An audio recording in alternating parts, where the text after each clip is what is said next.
کسی کے منہ پر تعریف کرنے کا حکم، کیا کسی شخص کی تعریف کرنا جائز ہے؟ اگر نہیں تو کس صورت میں جائز نہیں ہے؟ محمد نفیس انڈیا سے۔ حدیث میں آتا ہے رسول اللہ صلی اللہ علیہ وسلم نے فرمایا کہ تم نے جب ایک صحابی نے کسی کی تعریف کی بہت زیادہ تو آپ نے فرمایا تم نے تو اس کی گردن کاٹ ڈالی، اور ایک حدیث میں آتا ہے جو تمہارے منہ پہ تعریف کرے اس کے منہ پہ خاک ڈال دو۔ تو ان دو حدیثوں کی وجہ سے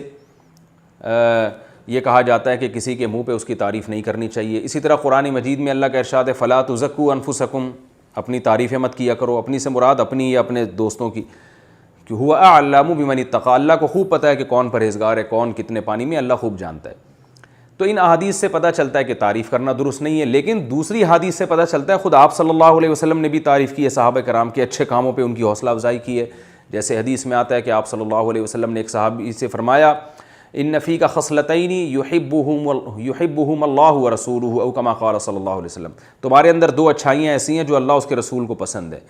کیا یا رسول اللہ، کیا اچھائی ہیں؟ فرمایا الحلم والانات، ایک تو تمہارے اندر برداشت ہے، ایک فیصلوں میں جلد بازی نہیں کرتے، سوچ بچار کے کرتے ہو۔ تو یہ دو چیزیں تھیں صحابی میں، آپ نے ان کے سامنے ان کی تعریف کی۔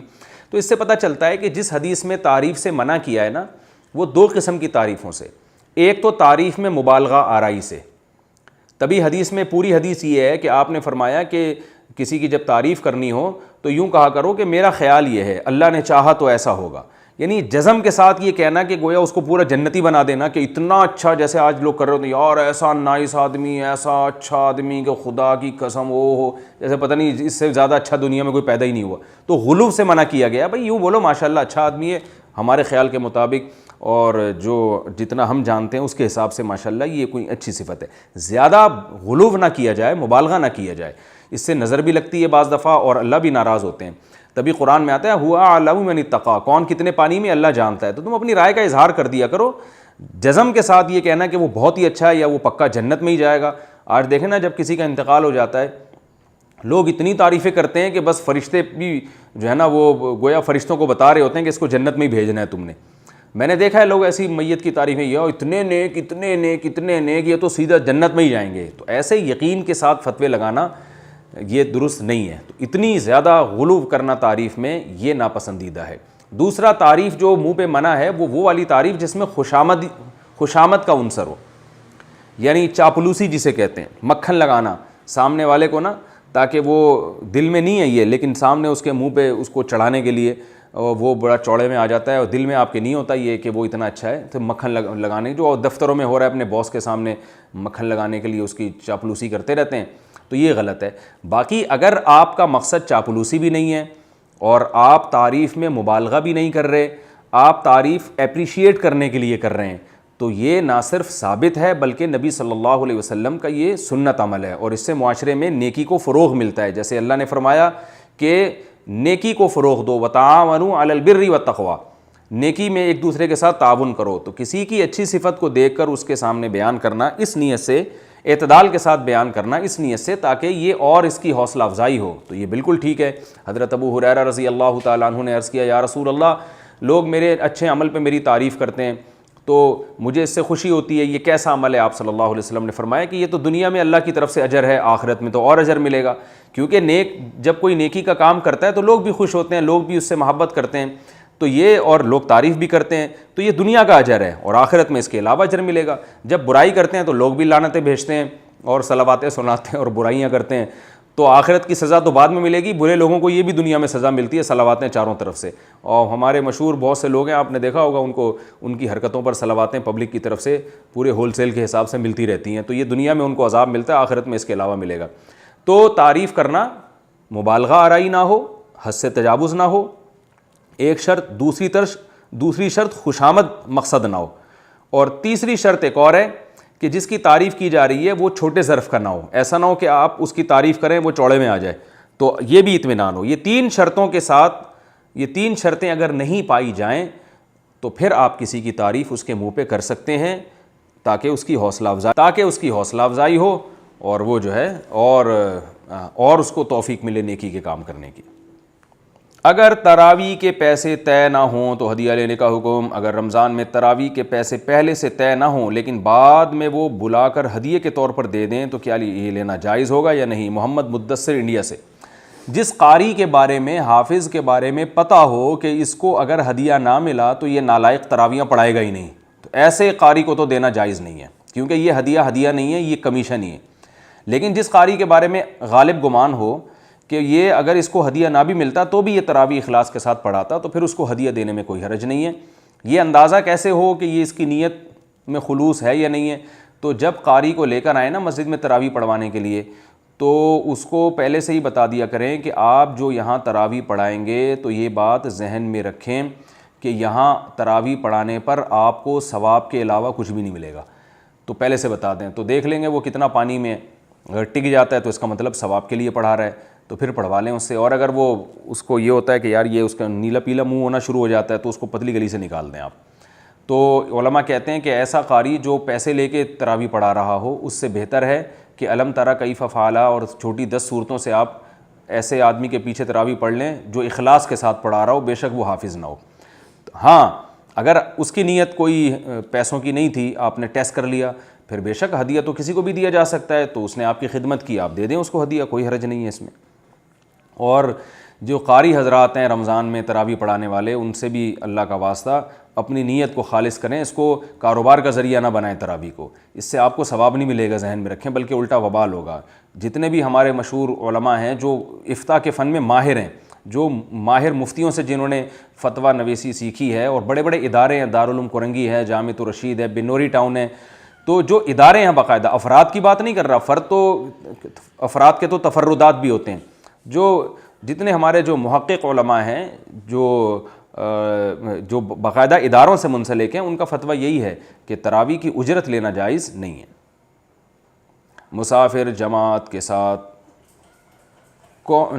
کتنی نماز پڑھے گا؟ مسافر جماعت کے ساتھ نماز پڑھتے وقت کتنی رکعت نماز پڑھے گا؟ شاہد حسین کلکتہ سے۔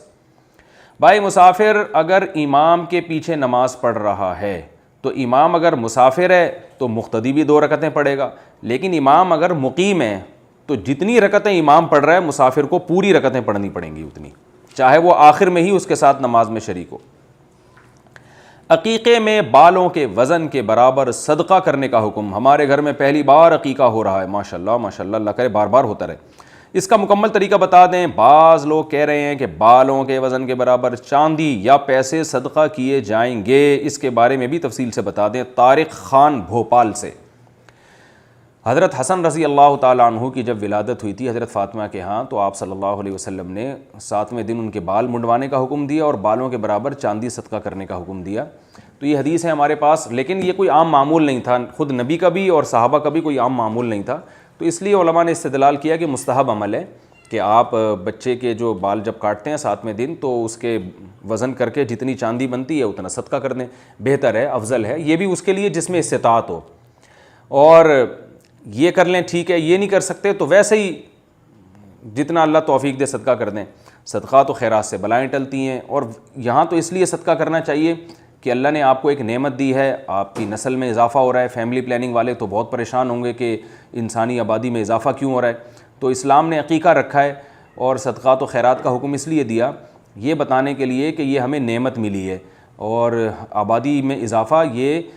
جن کے گھر میں بچہ پیدا ہوا ان کے لیے بھی نعمت ہے، اور ملک کے لیے اور قوم کے لیے بھی نعمت ہے، اور نعمت ہی پہ شکرانے ادا کیے جاتے ہیں۔ تو اس لیے عقیقے کا بھی حکم دیا تاکہ پتہ چلے کہ یہ پینلٹی نہیں ہے، یہ کوئی جرمانہ نہیں ہے، یہ شکرانہ ہے، کیونکہ صدقات و خیرات شکرانے کے طور پر ہوتے ہیں، پینلٹی کے طور پر تو جو صدقات نہیں ہوتے وہ تو جرمانے ہوتے ہیں، کفارے ہوتے ہیں، تو یہ کفارہ نہیں ہے، یہ شکرانہ ہے۔ فوت شدہ شخص کا مالی حق کیسے ادا کریں؟ اگر کسی کا حق باقی ہو اور وہ مر چکا ہو تو اس کا حق کس طرح ادا کیا جائے؟ اشفاق احمد کشمیر سے۔ بھائی جان اس کے وارثوں کو دے دیں آپ وہ پیسے جو آپ اللہ نہ کرے کھا کے بیٹھے ہوئے تھے، معذرت کے ساتھ کھائے تو نہیں ہوں گے آپ نے، آپ تو اچھے آدمی لگ رہے ہیں، غلطی سے دینا بھول گئے ہوں گے، تو وہ آپ جو ہے نا جو مر گیا ہے اس کے وارثوں کو آپ دے دیں جا کے۔ عشاء کی نماز میں کل کتنی رکعتیں ہیں؟ اگر عشاء کی نماز میں 15 رکعتیں پڑھی جائیں لیکن وتر کے بعد وہ نفل نہ پڑھے جائیں تو اس میں کوئی حرج تو نہیں ہے۔ یہ کیا لکھا ہوا پتہ نہیں نام، شیز امیر عمان۔ بھائی عشاء میں اصل تو 4 فرض ہیں اور 2 سنتیں مؤکدہ ہیں بس، اس لحاظ سے عشاء کی 6 رکعتیں ہیں، 4 فرض اور 2 سنتیں مؤکدہ۔ وتر جو ہے وہ تو رات کی نماز ہے، اس کا عشاء سے براہ راست تعلق نہیں ہے،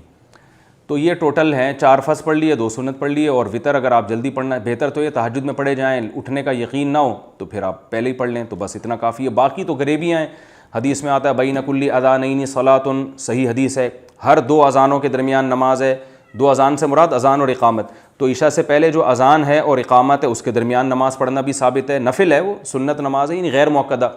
تو وہ کم سے کم 2 رکعتیں، زیادہ سے زیادہ 4 رکعتیں، اور 4 سے زیادہ بھی کوئی پڑھنا چاہے تو پابندی نہیں ہے۔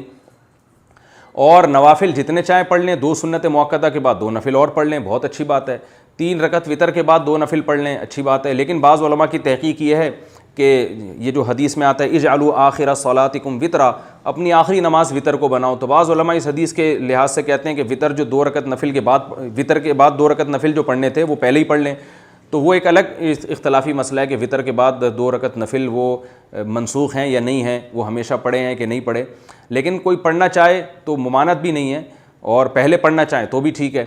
تو عشاء جو ہے نا، جو صحیح پوری ہے وہ تو 4 فرض ہیں اور اس کے ساتھ 2 سنت موقد ہیں، باقی غریبیاں ہیں، تو 17 رکعتیں بھی ہیں غریبی میں، چاہیں تو 15 رکعتیں پڑھ لیں، چاہیں تو 13 رکعتیں پڑھ لیں، اور چاہیں تو صرف 6 پر اکتفا کر لیں،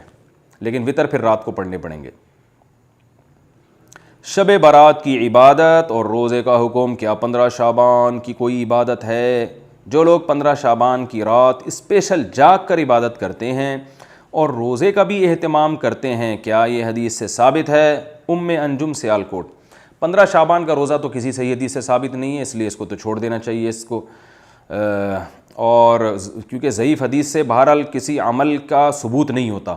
15 شعبان کے روزے کے بارے میں جو حدیث ہے وہ ضعیف ہے، تو اس سے عمل ثابت نہیں ہوتا، اور باقی کوئی مخصوص عبادت نہیں ہے۔ اور 15 شعبان میں بہت اختلاف ہے علماء کا کہ یہ اس کی رات کی کوئی فضیلت ہے بھی یا نہیں، بہرحال جمہور اس کی فضیلت کے قائل ہیں، تو اگر کوئی اس کی فضیلت کی بنیاد پر عبادت کرنا چاہے تو عبادت کا کوئی مخصوص طریقہ نہیں ہے، جیسے چاہیں عبادت کریں، بلکہ مخصوص طریقہ ایجاد کر لینا یہ بدعت ہے۔ اور اس کے بارے میں میرا ایک تفصیلی بیان ہے یوٹیوب پہ، وہ پورا مدلل بیان ہے، وہ بھی آپ جو ہے جو سننا چاہے وہ سن سکتا ہے اس میں۔